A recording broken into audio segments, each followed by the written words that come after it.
तो हमारे पार्लियामेंट के अंदर 43% पॉलिटिशियंस ऐसे हैं जिनके ऊपर क्रिमिनल चार्जेस हैं, और उसमें से 29% ऐसे हैं जिनके ऊपर मर्डर, रेप, फिरौती, ये सारे चार्जेस हैं। और ऐसा नहीं है कि खाली एमपीज ही हैं, हमारे एमएलए भी इसमें पीछे नहीं है।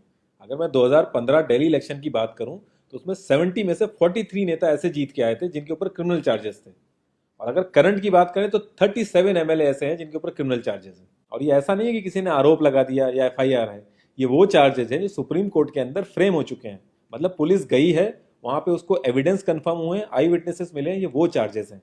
ये प्रॉब्लम तो बहुत ही छोटी सी है कि पार्टीज क्रिमिनल्स को टिकट ना दें और लोग क्रिमिनल्स को वोट ना दें, लेकिन इस छोटी सी प्रॉब्लम के लिए 1999 से लड़ाई चल रही है और अभी तक इसका सोल्यूशन नहीं हुआ है।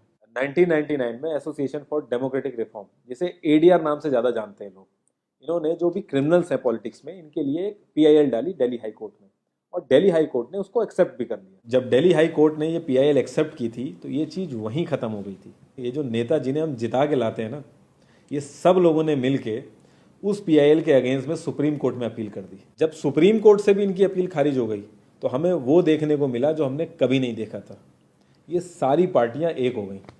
जब हमारे देश की सिक्योरिटी की बात आती है, उरी अटैक हो गया, बालाकोट हो गया, या हमले वाली सिचुएशन बनती है, तब भी ये पार्टियां एक नहीं होती।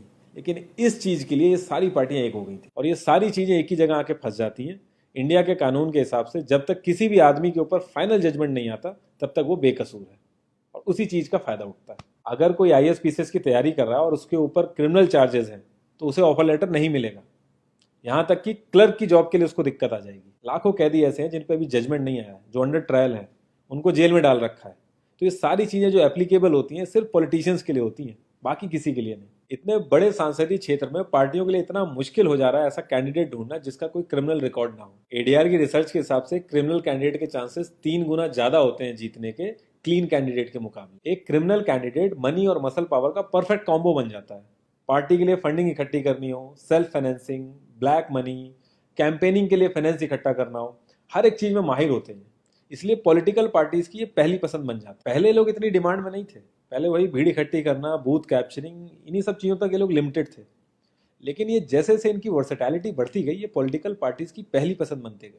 यार पार्टीज की मजबूरी तो समझ में आती है, लेकिन कास्ट और सिस्टम फेलियर की वजह से लोगों की भी मजबूरी बन जाती है इनको वोट देना। आज की डेट में यार एफआईआर करने के लिए भी आपको जुगाड़ की जरूरत होती है, लेकिन वहीं अगर आप अपनी कास्ट वाले नेता के पास जाओगे तो आपका काम हो जाएगा। थोड़ा बहुत आपका हिसाब किताब देखेगा, आपका काम कर देगा वो। तो ये जो सिस्टम कमजोर है, ये मजबूर करता है लोगों को इन लोगों को वोट देने के लिए, और ये लोग पूरा ध्यान रखते हैं कि ये सिस्टम कभी स्ट्रांग ना हो। अगर तुम क्लोजली ऑब्जर्व करो तो हर नेता यही तो समझाने की कोशिश कर रहा है कि सिस्टम सारा खराब है, सिस्टम में ये कमियां हैं, और मैं तुम्हें इस सिस्टम से बचा लूंगा। और गरीबों के हक के लिए लड़ते लड़ते लड़ते वो खुद अमीर हो जाता है। यार जीतने का एक सुपर हिट फॉर्मूला है, एक एरिया डिसाइड करो, उस एरिया की कास्ट कैलकुलेशन कर लो, जो कास्ट मेजोरिटी में है उसका रॉबिन हुड टाइप या एक बाहुबली टाइप एक नेता खड़ा कर दो। जो सिस्टम काम नहीं कर पा रहा है वो काम तुम करने लगो, लोग तुम्हें वोट देने लगेंगे। इन केस अगर कोई ज़्यादा होशियार बन रहा है या लोगों में ज़्यादा समझ आ गई है तो एक छोटा सा दंगा करा दो, लोगों की मजबूरी बन जाएगा तुम्हें वोट करना।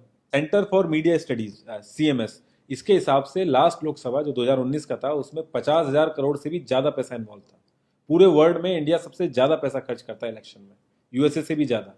तो यार तुम्हें क्या लगता है, इतना पैसा खर्च करके कोई जब आएगा तो वो रिटर्न ऑफ इन्वेस्टमेंट नहीं देखेगा? ऐसे ये सारी पार्टीज आपस में कितना लड़ती रहती हैं, कितने वैचारिक मतभेद हैं इनके आपस में, लेकिन जब भी ट्रांसपेरेंसी इन पार्टी फंडिंग की बात आती है ये सब लोग एक जैसा राग अलापते हैं। ये लोग कभी भी पार्टी फंडिंग में ट्रांसपेरेंसी आने ही नहीं देंगे। एक बार जब ये लोग पावर में आते हैं ना तो पूरा का पूरा सिस्टम इनके हिसाब से चलता है, और जो पुलिस वाले इनके हिसाब से नहीं चलते ना उनका ट्रांसफर हो जाता है।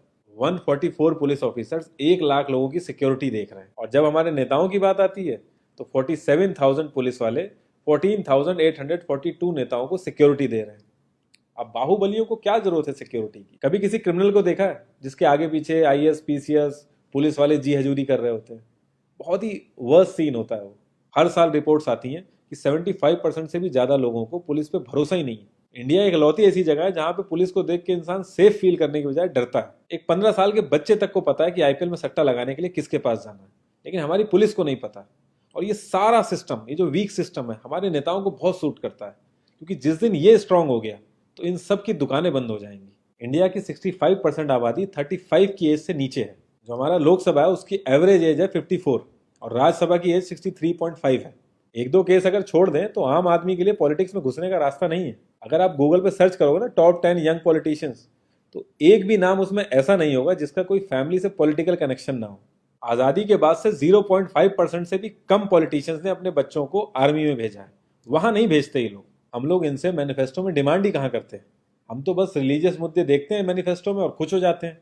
इंडिया ने ब्रिटिश पार्लियामेंट्री सिस्टम अडेप्ट किया और उसमें एक बहुत ही इंपॉर्टेंट चीज़ है शेडो कैबिनेट, वो हमने छोड़ दी। इसके बारे में बहुत ही कम लोगों को पता है और ये लोग हमें पता लगने भी नहीं देते। तो इसमें होता यह है कि अगर मैं फाइनेंस मिनिस्ट्री का ही एग्जाम्पल लूँ तो जो भी रूलिंग पार्टी का फाइनेंस मिनिस्टर है उसके पैरेलली एक ऑपोजिशन का भी फाइनेंस मिनिस्टर असाइन हो जाएगा और जो रूलिंग पार्टी का फाइनेंस मिनिस्टर है उसकी एक्टिविटीज को ऑपोजिशन का फाइनेंस मिनिस्टर लोगों तक पहुंचाएगा। और इसी तरीके से हर डिपार्टमेंट में होता है और लोगों के लिए बड़ा बेनिफिशियल रहता है ये। क्योंकि छोटे से छोटे काम के लिए हमारे इंडिया में बहुत सारी मिनिस्ट्री इन्वॉल्व रहती हैं, तो एक्चुअल में किस नेता की गलती है पता ही नहीं चल पाता है। इस तरीके के बहुत सारे कॉन्सेप्ट हैं जो हम लोगों को पार्टी से मैनिफेस्टो में डिमांड करने चाहिए, क्योंकि हम लोग तो हमेशा मंदिरों और मस्जिदों के लिए ही लड़ते हैं। ये सारी चीजें एकदम से तो सही हो नहीं जाएंगी, लेकिन एक चीज हमारे हाथ में है कि यार हम कम से कम किसी क्रिमिनल को तो वोट ना दें। और ऐसा तो होता नहीं कि सारे के सारे लाइन से क्रिमिनल ही खड़े हो जाते हैं। हमें बस इतना करना है कि जो भी कैंडिडेट क्रिमिनल है हमें बस उसे वोट नहीं देना है, भले ही वो हमारी फेवरेट पार्टी का हो, भले ही वो हमारी कास्ट का हो। बस एक दो बार हमें ऐसे करना, फिर इन लोगों को टिकट ही मिलना बंद हो जाएगा पार्टियों से। जितनी रिसर्च हम अपना मोबाइल फोन खरीदने में करते हैं ना, उसकी 10% रिसर्च भी अगर हमने अपने कैंडिडेट के बारे में कर ली तो ये क्रिमिनल जितने भी हैं पार्लियामेंट में नहीं दिखेंगे, ये वहीं दिखेंगे जहां इनको होना चाहिए। लास्ट में एक ही क्वेश्चन पे मैं इस कॉन्वर्सेशन को एंड करूंगा कि पॉलिटिक्स अगर समाज सेवा है तो सैलरी क्यों, और अगर नौकरी है तो एग्जाम और क्वालिफिकेशन क्यों नहीं।